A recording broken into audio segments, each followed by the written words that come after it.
অকাল প্রয়াণ সাংবাদিক পৃথ্বীশ দত্তের ৩৭ বছর বয়সে পরপারে পাড়ি দিল মায়া মমতা সবকিছু ত্যাগ করে। অসময়ে পৃথ্বীশ দত্তের চলে যাওয়া কেউই মন থেকে মেনে নিতে পারেনি। ৪ দিন অতিক্রান্ত আজ শোকাহত বিলোনিয়ার সাংবাদিকরা।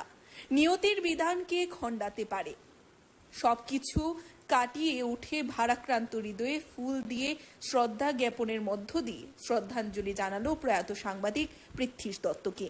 বিলোনিয়া প্রেস ক্লাবের উদ্যোগে আয়োজিত প্রয়াত সাংবাদিক পৃথ্বীশ দত্তের স্মরণ সভায় অনুষ্ঠানে উপস্থিত হয়ে প্রতিকৃতিতে ফুল দিয়ে শ্রদ্ধাঞ্জলি নিবেদন করল শোকাহত বিলোনিয়ার সকল সাংবাদিকরা।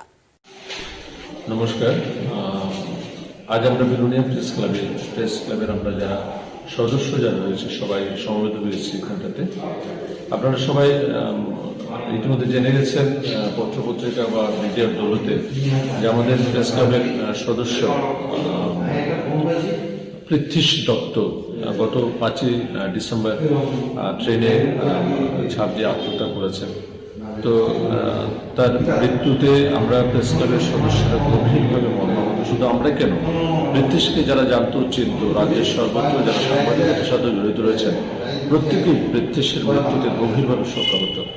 আজ বিলোনিয়া প্রেস ক্লাবে সন্ধ্যাবেলা আমরা সব সাংবাদিক বন্ধু যারা রয়েছে, প্রেস ক্লাবের সদস্য যারা রয়েছে বা যারা সাংবাদিকতার সাথে যারা জড়িত রয়েছেন প্রত্যেকে এসে আমরা এখানে সম্মিলিত হয়েছি প্রেস ক্লাবের কনফারেন্স হলে। আমরা পৃথ্বীশের স্মরণ সভা করেছি, পৃথ্বীশের কে নিয়ে আমরা আলোচনা করেছি যে পৃথ্বীশ কেমন স্মরণ সভায়। পৃথ্বীশের চলে যাওয়াকে আমরা কোনোভাবে মেনে নিতে পারিনি। আমরা চাই পৃথ্বীশ যেখানে থাকুক, ভালো থাকুক, সুস্থ থাকুক, এই কামনাটুকু আমরা করছি। Bureau report, Tripura news 8।